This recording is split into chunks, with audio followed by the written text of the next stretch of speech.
Sénégal jël ndam li owe owe owe owe Buur Yàlla ñoo ngi lay ñaan Sénégal jël ndam li fan zone chez vous tey maa ngi am contentement bu baax a baax ñëw kër monsieur le maire Mansour Sow ñëw fekk fii vraiment fan zone bi tey moom moo recevoir fan zone bi donc monsieur le maire kontaan nañ trop tey ci dalal bi nga xam ne moom nga dalal fan zone bi ñu bàyyi la nga ñëw rapidement le temps que ñuy ñëw ci Cheikh Diop suñu consultant. merci Awadi di kontaan rek si fan ngeen ñëwee fii tey sama kër ànd ak seen équipe bi pour programme bi nga xam ne bu rafet bi nga xam ne yaa ngi koy def bi coupe du monde bi tàmbale ba léegi di la nuyu bu baax di la remercier ak équipe bi nga àndal di remercier suñu consultant bi di kontaan trop si moom. merci monsieur le maire vraiment ñu ngi bëggee ñu nekk ci ginnaaw caméra yi peut-être yéen a yoon leen di ngeen gis ci PC yi et tout donc ñoom lañ fi àndal tey muy mouvement émergent mouvement boo xam ne vraiment mu ngi ci dëkk bi donc di accompagner les femmes di accompagner les jeunes di accompagner aussi tamit les jeunes dames seen ay actions de développement tey ñoom ñoo dalal fan zone bi seen président moom moo tax nii muy monsieur le maire Mansour Sow Cheikh nuyu naa la. merci Maguette fay naa la maa ngi nuyu monsieur le maire maa ngi nuyu fan zone bi yëpp ñi mu àndal yëpp le mouvement émergent mais surtout di nuyu téléspectateur BTV depuis Coupe d'Afrique ñu ngi suivre. merci Cheikh voilà def nañ premier mi-temps on a constaté que même classement même type de jeu bi nga xam ne moo wañ tàmmoon di gis Aliou Cissé doon andi depuis booba tey muy 4-3-3 tey on a vu une équipe Sénégal bien engagée par rapport ak yeneen équipe yi nga par rapport ak yeneen match yi nga xam ne moom lañ jotoon génn ñu am tamit benn en face benn équipe boo xam ne à chaque fois dañ koy faral di wax kuy jouer ak Sénégal rek da ngay gis day def bëgg ak baax tey on a même constaté que sax Bénin gis nañ mu taxaw ak ñaari stoppeur yoo xam ne juste bëgguñu sax suñu attaquant bi touché ballon bi yow nan nga mën a jàngatee premier mi-temps bi. effectivement Awadi comme li nga wax noonu je crois que on s'attendait à ce match bu mel nii la ñuy xaar parce que pour un Sénégal boo xamante ne mu ngi ci 15e participation nekk équipe favori ci Coupe d'Afrique bi war a rencontrer équipe boo xamante ne 3e fois mu ngi nekk ci participation première fois mu génn 2e tour mën naa ne kooku atteindre na objectif am elle n'a rien à perdre pour ce match là donc ce qu'on attendait mooy un Sénégal bu ñëw avec une équipe très haute boo xamante ne mu ngi taxawee avec un 4-4-3 boo xamante ne comme ni nga ko waxee léegi benn changement la am mooy la venue de Diao Keita donc à part cela amul changement amul surprise ci équipe bi ni mu tëddee donc loolu lañ doon xaar Sénégal devant nag une équipe béninoise boo xamante ne très bas une équipe très basse boo xoolee fi ñu taxaw sànq maa ngi xool durant match bi à 40 mètres de leur zone tous les 11 joueurs sont dans leur zone donc ça veut dire que équipe bi suufee na trop mais loolu benn kii la boo xamante ne boo ko gisee buy attaquer toujours quand bu équipe bi génne bal bi béninois yi ñu ngi à 3 ou bien à 4 donc loolu dina permettre Sénégalais ñu gën a bàyyi xel loolu mais je crois que Sénégal mu ngi match bi lañ doon xaar def nañ 20 premières minutes yoo xamante ne équipe bi taxaw na ci kaw équipe béninoise bi mayu ko dara jéem nañ essayé nañ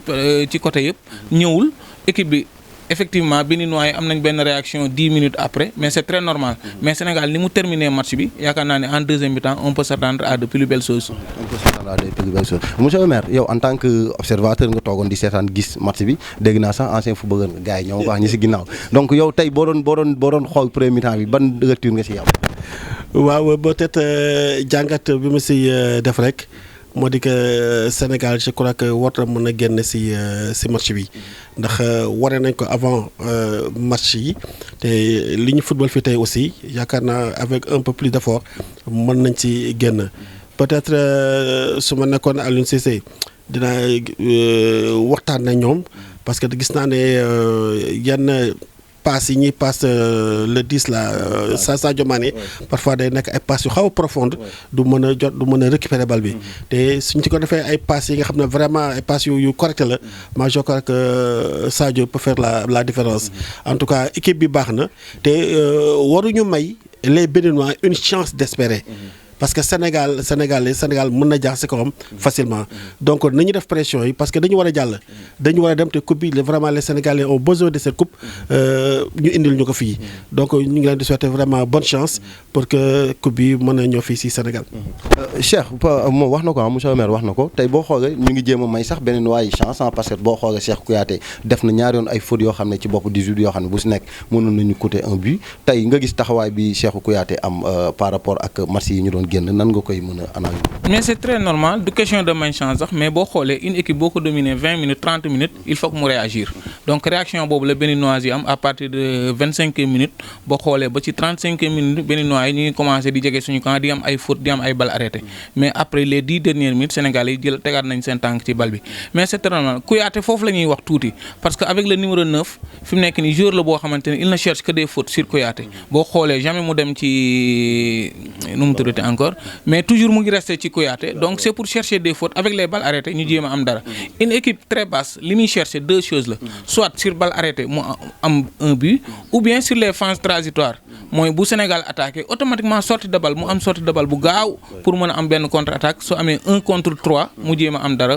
mu amee but match bi yem foofu donc mais Sénégal je crois que ni ñuy football léegi nag ça demande beaucoup de patience parce que fii ñu toll nii dans le jeu équipe boo xamante ne bloc bi mu ngi suuf il y a 4 joueurs autour de l'axe central booleeg les excentrés il va falloir Sénégal ñu bañ a yàkkamti parce que on joue avec ñuy jouer ak Mbaye Niang mu nekk en pivot mais tellement bu fi muy jëlee en pivot c'est à 25 mètres des buts léegi ce qu'il faut essayer de chercher mooy ñu jouer étirer la défense en largeur jouer en largeur bañ a yàkkamti dawal bal bi ba keroog espace am ñu mën a utiliser un Sadio wala un Baldé à partir de leur vitesse pour mën a am dara dans les buts mais match la yoo xamante ne c'est très dur mën na dem ba à la 90e minute mu doog a débloqué wu donc il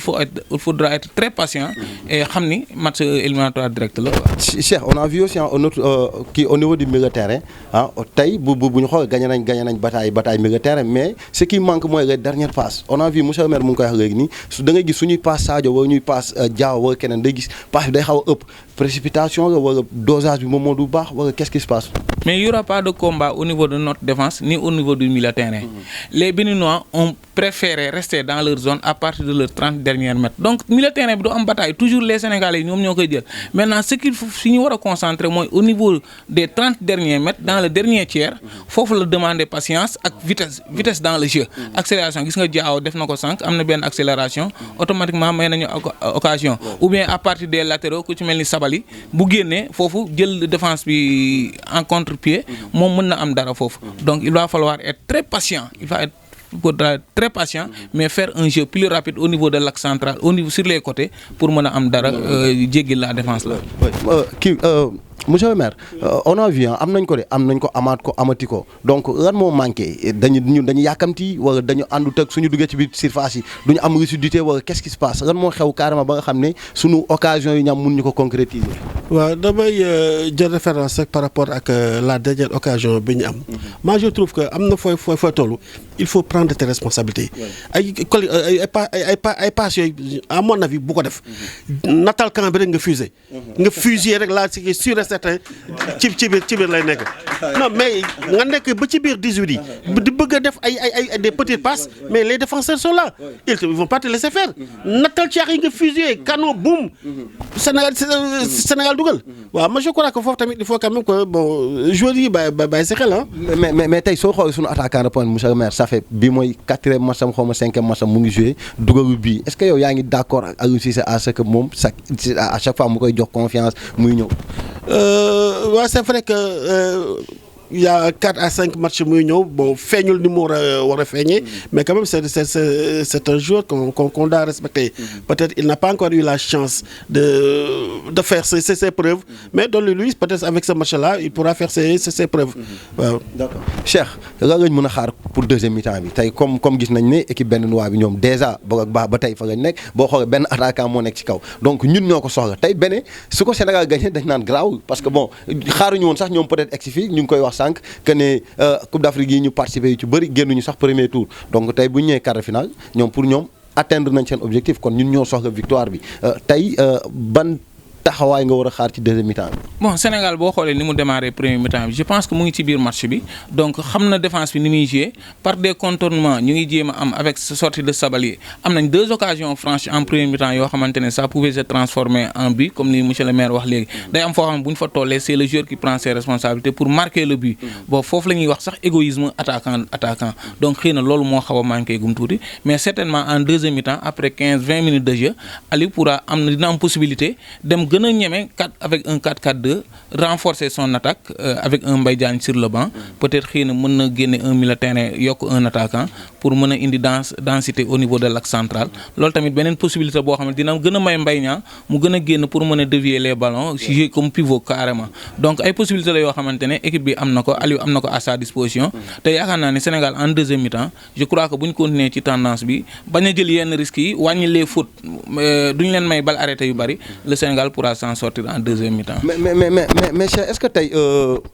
ñàkk ñëw Ismaïla Sarr amul lu mu posé ci équipe bi parce que on avait vu le match passé dès les premiers minutes da ngay Ismaïla Sarr day jël tawandoo ak défenseurs yi tey on a moins vu peut-être même bu fekkee ne Diao Keita mu ngi koy def c'est juste day dem taxaw pour jéem a def ay centre mais on a vu que Ismaïla da doon accélérer dem est-ce que tey gisuñu peut-être ñàkk ñëw Ismaïla posé wul tuuti ci équipe bi. Effectivement un titulaire saa yu génnee rek pour nga remplacer ko ak 100% dina xaw a métti parce que Ismaïla ak ay qualité vitesse yi à droite fi ñu ko gënoon soxla gisoo tey dafa permettre sax Diao moo remplacer mais il est à gauche parce que il est plus à l'aise à gauche parce que moom il préfère rentrer avec le ballon au niveau du milieu de terrain pas de déborder donc Sadio Mané la ñu jéem a am à droite pour mu jël débordement yooyu donc tu vois que dans le jeu aspect boobu ñu daan am mooy profondeur boobu ñu daan am avec Ismaïla tey xaw na manqué parce que joueurs yi ñu yor il préfère prendre le ballon à partir de leurs pieds pour attaquer l'adversaire alors qu'avec Ismaïla tu avales beaucoup d'espace derrière donc loolu mën na manquer mais je pense que avec Diao ak Sadio on compte sur eux pour mën a jël vitesse yooyu nag. ok merci fan zone bi ñu encourager gars yi boog ñu dem Égypte gars yi ñu encourager gars yi donc voilà ñu dem Égypte seetaan deuxième mi-temps bi après su ñëwee dans l'ensemble des matchs ñu toj ko ak monsieur le maire ci kanam.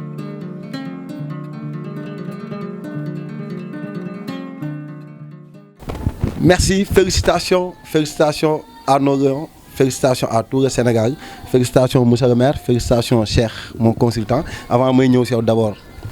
say première impression ci victoire tey bi. kontaan rek kontaan si victoire bi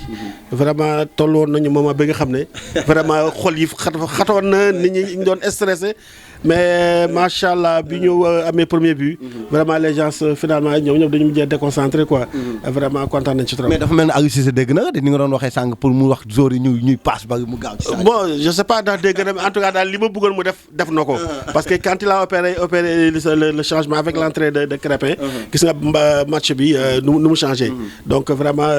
ça s'est bien passé macha allah. Cheikh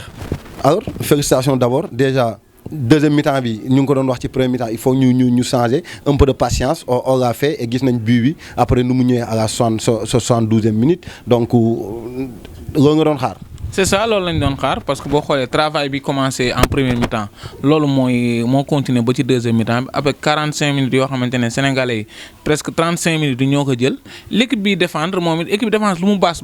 moom laay wax patience bi ñu doon kii bu amee rek équipe bi day dem à un moment donné day lâcher gis nga fii Béninois gënoon am bloc mooy au niveau de l'axe central tu as vu après 60 minutes de jeu foofu la ñuy def 1-2 avec Gana Sadio foofu la ñuy jaar dugal parce que ça veut dire que bu ñu toppee di bousculer yàgg ça va casser donc malheureusement ça s'est bien passé Sénégal débloqué na mais mënul woon yomb y a aucune victoire boo xamante ne bu ñu tolloo ci phase yi rawatina nag en Afrique il faut que nit ñi ñu comprendre loolu amul benn match boo xamante ne Sénégal dina ko gagner mu yomb wala mu jouer ko mu yomb bul xool ci qualité équipe bi ngay jouer wala leen mais compétition moo toll foofu donc bay si échéance yi ñu jëm incha allah match yi bu ñëw rek day gën a métti mais li am solo mooy Sénégal mu ngi wane équipe bu mature mu ngi wane équipe bu am expérience mu ngi wane équipe boo xamante ne équipe bu posé la équipe bu organisé wu parce que 1-0, on avait l'opportunité de marquer. Bien qu'on a marqué, l'arbitre a refusé avec la VAR, peut-être, je vais dire, bien que l'on war nañ ko gën a xoolaat. Mais ce qui est sûr, gis nañ équipe sénégalaise boo xamante ne wane na équipe bu mag la ko. mais Cheikh man bëggoon naa ñu taxaw foofu sax quoi c'est-à-dire il faut tam ñuy revoir ñun suñu dirigeants yi je sais pas suñu dirigeants yi wala suñu fédération wala suñu entraîneur je sais pas ñan ñoo si war a taxaw wax mais ñun on a l'impression que ñun arbitre musul nekk à notre faveur. tey le but de Sadio Mané le deuxième but de Sadio Mané adduna bi ñëpp kenn mënu la wax ne hors-jeu bi tam li ma si gën a jaaxal arbitre touche dafa topp action yi ba Sadio dugal mu soog a yëkkati drapeau loolu ça pose problème il faut que Cheikh nga ñëw ci nga ñëw ci affaire ñu insister si. waaw le règlement football moom arbitre li ñuy wax ci hors-jeu mooy joueur bi bu départ il faut attendre et voir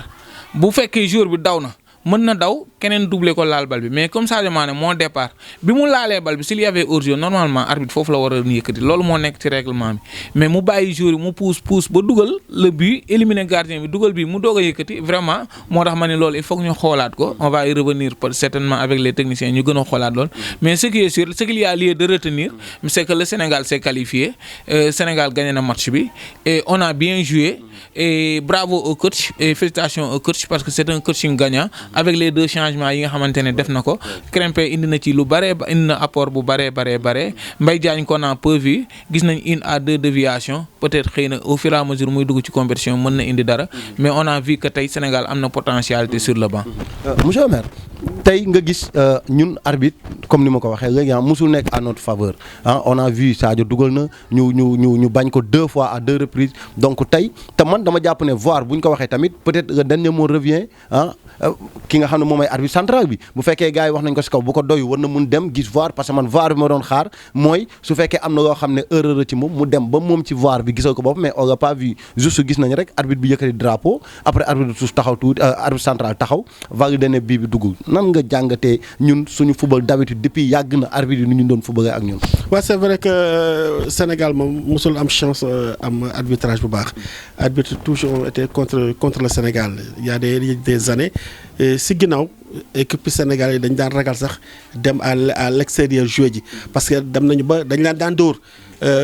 kii monsieur Ndiaye Cheikh sooy fàttaliku nu mu tudd le sportif national la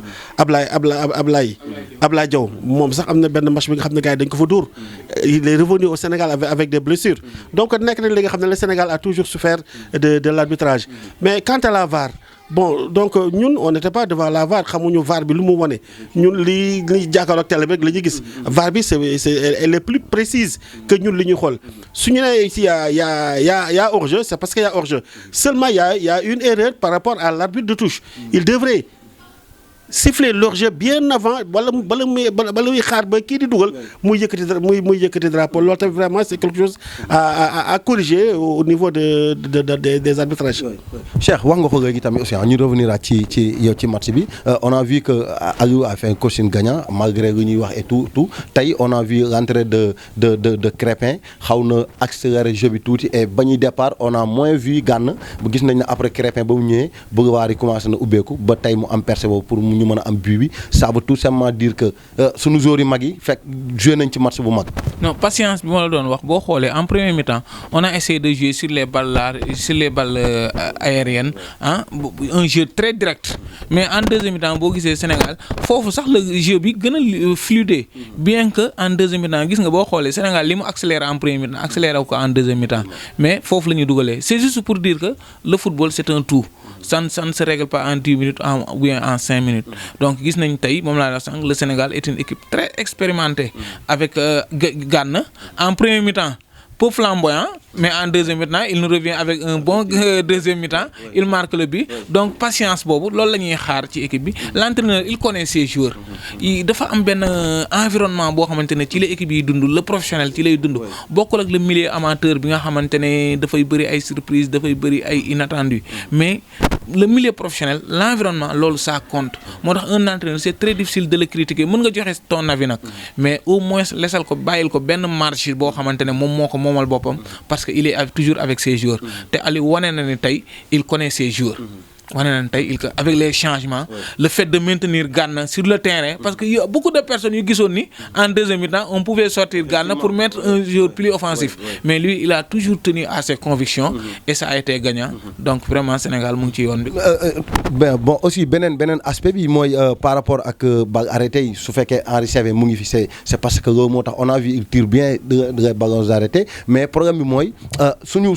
attaquants yi nga xam ne ñoo war di fekkee retomber ballon bi duñ ko gis on a yi ci premier mi-temps am nañ 4 balles arrêtées yoo xam ne yëpp def na ko ci biir axe bi en deuxième mi-temps on a 2-3 balles arrêtées yoo xam ne yenn yi tir direct la moom moo chargé wu beneen Mbaye Diagne chargé wu ko donc lan mooy problème wu suñu attaquants yi taxawaay wala dañ dul fekkee. je crois que lu ñu faral di wax rek suñu nekkoon là où il devrait être au moment où CV centre mu ngi dégagement bi je crois que y aurait pas ce problème là. Donc comme problème am na je crois que c'est à Aliou Cissé aujourd'hui de revoir la situation parce que tey toll nañu fi nga xam ne tey les données vont changer hein. Parce que chaque fois ngay avancer tu auras de très grandes équipes. Comme l'a dit Cheikh tout à l'heure, il y a plus de petites équipes au niveau de l'Afrique. Toutes les équipes se valent. Donc c'est aujourd'hui à l'entraîneur de corriger ça. Il est grand temps de corriger parce que s'il ne le corrige pas, bon... Yo, est-ce que Sadio Mané bi nga doon xaar aussi tey gis nga ko? waaw sincèrement j'ai vu Sadio Mané gis naa Sadio Mané wane na wax dëgg yàlla ni mu doon def donc on va le féliciter et vraiment féliciter l'ensemble des joueurs yi nga xam ne ils ont fait preuve quand même de grands joueurs quand même gis nañ ko teg nañ suñu bët. Cheikh, on a vu aussi l'entrée de Salif Sané hein, et ça montre quoi que mën nañ xaar prochain match mu ñëw wala c'est juste pour mu rétablir pour mu mën a ñëwaat ci à son niveau parce que bon toogoon na 2 matchs yoo xam ne ñëwul tey ñu gis ne bon coach bi indiwaan na ko en deuxième mi-temps la nga mën a jàngat ci coach boobu. waaw Salif moo démarré woon le championnat il était le titulaire hein donc avec blessure Kouyaté ñëw boobu ba léegi mu rétablir tey ñu bëri ñu ngi ko doon xaar mais Aliou Até xam nga compétition dafa am joueur yoo xamante ne joueur bi compétir bi nekk ci biir compétition bi kooku mooy ëpp faveur que joueur bi nga xamante ne compétirul donc Cheikh Kouyaté avec ses qualités ñëw na te bi mu ñëwee ba léegi gis nañ ni vraiment il a repris sa place. Ça n'enlève en rien les qualités de Salif mais gis nañu Kouyaté il est dans le tempo am na qualité yoo xamante ne mu ngi koy apporter te mu ngi ci compétition bi loolu c'est très important un joueur qui ne participe pas à une compétition te c'est très rare yenn match yi surtout phase yi ñu toll nga dugal ko risque la bu lay c'est le même cas que Pape Abdou Cissé et boo xoolee mook Salif Sané moment bii ñu toll ñoo xaw a yem cas bu dul extrême je ne pense pas que ni Aliou mën na leen dugalaat ci compétition bi tant que Kouyaté mu ngi continuer di am satisfaction bii ñu am donc tout à l'heure j'étais entendu parler de Sadio je crois que Sadio tey boo ko xoolee xam ne tey duggaat na ci dimanche maa ngi koy seetaan keroog dama koy xoolaat ma ni Sadio Sénégalais yi ñoo am pression mais il n'a pas de pression lui-même mais après avoir raté 2 pénaltys yaa ngi ko gis mu ngi foo dans les vestiaires à l'entraînement mu ngi tooñ Koulibaly mu ngi tooñ fii donc ça veut dire que il n'a pas cette pression il est xam na ay capacités am xam na li Sénégalais yi di xaar ci moom te tey yaakaar naa ni dynamique bi mu wane te beneen position tamit wane na ko tey et je félicite Aliou par rapport à ça keroog maa lay wax Sadio dañ ko war a bàyyi mu nekk un électron boo xoolee tey en premier mi-temps dañ ko xaw a museler sur le côté droit côté gauche bi ñu bàyyi ko ak Diao mais quand Diao est sorti moom dafa dem ci côté bi nga xam ne fa la gën a nekk à l'aise mooy à gauche pour pouvoir pénétrer vers le milieu à un moment donné presque dem na sax ba nekk numéro 9 donc c'est ça qu'on attend de lui heureusement bi ko Aliou gisee ñu ko ne ci dynamique bu avec un grand Sadio je pense que le Sénégal peut aller plus loin. ñu ngi waajal demi-finale ah di wax alhamdulilah peut-être que génn nañ ci quart de finale bi di waajal demi-finale ñu ngi war a dal ci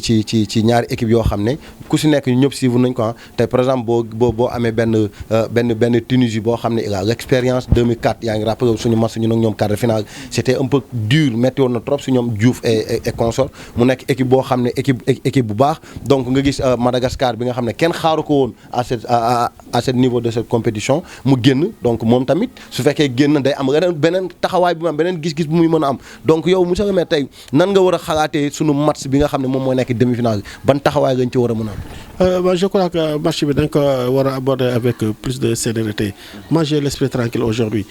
parce que sincèrement ñi nga xam équipe nga xam ne man moom laa gënoon a ragal c'est une équipe comme l'Égypte qui a été les équipes là qui restent encore en compétition le Sénégal peut vraiment s'en sortir quoi waaw. Cheikh lan lañ mën a xaar ci sunu demi-finale bi ak ñaari équipe yi nga xam ne ku si génn ku nekk du nekk match bu yomb. xam nga Sénégal bi ñuy dem ci compétition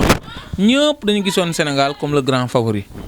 Après début compétition bi match yi réalité bi wane ni Sénégal revoiraat ses ambitions ou bien même bu revoir ambition gis nañ ni du yomb match boo xamante ne da ngay dem jëli ko ñëwaat donc loolu am na donc que ça soit Madagascar que ça soit Tunisie ay équipe la yoo xamante ne Sénégal ku siy dajeek moom en ce moment ci da ngay taxaw di xaar donc c'est au Sénégal de faire le jeu loolu la ñuy xaar heureusement on a un entraîneur boo xamante ne il croit en ses joueurs il croit à ses convictions donc je crois que Sénégal ni mu daan ñëwee noonu lay ñëwaatee li Sénégalais doon demandé te mooy équipe bi mu am engagement joueurs yi wane jom te yaakaar naa ne 2 matchs yi ñu génn wane nañ loolu donc je pense que Sénégal bu ñëwaatee avec le retour de Ismaïla je pense que on aura toujours le même schéma de départ te je pense que ça va aller inchallah. on ma fait signe que émission bi ay 2 minutes mais may ren ma 1 minute ma Cheikh dama bëgg ñu taxaw si benn kenn muy Mbaye Diagne Mbaye Diagne on a vu que duggam 2 matchs yi yëpp dañuy gis ne il est moins bon c'est-à-dire manque de confiance. Nan ngay gisee tey par exemple dugg Mbaye Diagne ñuy ak apport bi ñuy xaar ci moom te ñëpp di ko xaar te duñ ko peut-être duñ ko sentir bu baax a baax ci équipe bi yow nan nga gisee Mbaye Diagne. Non, Mbaye Diagne c'est un buteur on attend beaucoup de lui nag am na ñoo xamante ne remettre en cause la position de Mbaye Niang comme joueur titulaire à la place de Mbaye Diagne mais ce qui est sûr li ma la wax sànq entraîneur bi ci moom lay dépendre moom moo xam les joueurs mais Mbaye Diagne en tout cas yii passé dañ doon wax naan moment bi mu dugg heure yi mu dugg peut-être xëy na permettre ko mu mën a exprimer wu mais tey il a eu l'occasion de jouer 30 minutes je pense que mënoon na gën a joxe lu ëpp li nga xamante ne moom la ñu jox tey te li koy gën a wane mooy l'équipe joue dans l'axe donc il a l'occasion vraiment de montrer loo xamante ne tey jii je me disais que ni sax tey bu duggee mën na def loo xamante ne peut-être match demi-finale bi mën na am chance de départ mais pour le moment li ñu gisagum nii bon peut-être il reste toujours le jockey numéro 2 pour remplacer Mbaye Niang mais d'après li ñu gisagum Mbaye Niang moom place boobu ba léegi fi toog. merci beaucoup Fan Zone chez vous am nañ mbégte bu baax ak contentement vraiment ñëw tey fekk ci monsieur le maire Mansour Sow ak mouvement émergent ñu ngi nii ci ginnaaw et tout donc vraiment di leen remercier bu baax ci accueil bi ak ci dalal bi donc monsieur le maire xanaa peut-être ma bàyyi la nga tàggu téléspectateur BTV. waaw di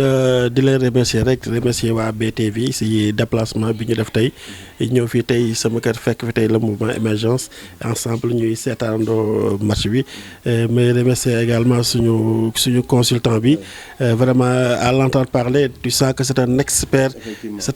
qui parle donc vraiment mes vives félicitations et encouragements si li ngay def parce que à travers li ngay wax rek da nga siy jàngat lu bëri parce que ku mel ni ñun nga xam ne tu es un profane du football yaa ngi ma tooñ sànq naan dama naan jàpp ay maillot rek donc dañ ciy jàngat lu bëri donc ñu ngi souhaiter à nos lieux une bonne continuation ñu ngi leen di souhaiter ñu jël coupe bi indi ñu ko fii Sénégal su boobaa moom ce sera une très grande fête parce que il est grand temps que qu'on brandisse la coupe au Sénégal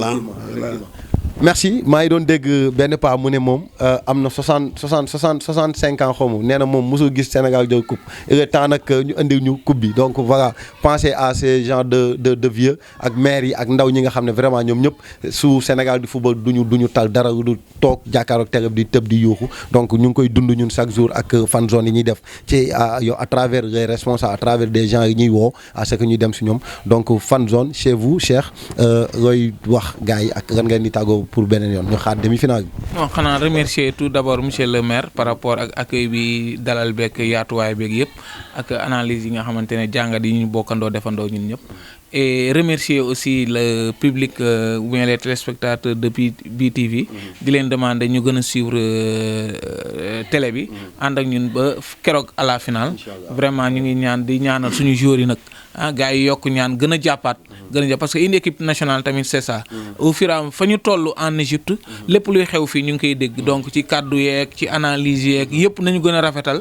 encourager les joueurs ce sont des jeunes ce sont yoo xamante ne dañoo bëgg comme ni nga xamante ne ñun supporters yi noonu lañ bëggee donc que ça soit muy suñu mbokk journalistes yi suñu mbokk techniciens yi nekk ci télé yeeg rajo yi nga xamante ne lu ñu wax day génn dem nañu gën a rafetal wax ji gën a encourager les joueurs gën a pousse suñu équipe mu jëm ci kanam incha allah yàlla may ñu xol yi ànd ñu am ndam. merci gën a pousse suñu équipe mu jëm ci kanam ñun loolu moom mooy suñu credo BTV en tout cas depuis le début waxoon nañ leen dinañ leen topp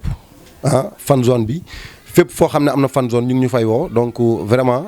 def nañ suñu kéemtalaay kàttan ba fu ñu si woo rek dem nañ foofu vraiment waxtaan ak ña fa nekk seetaanandoo ak ñoom match bi donc BTV suñu télé BTV seen télé donc BTV télé askan bi moo tax ñun seen mbégte rek moom mooy suñu yitte donc merci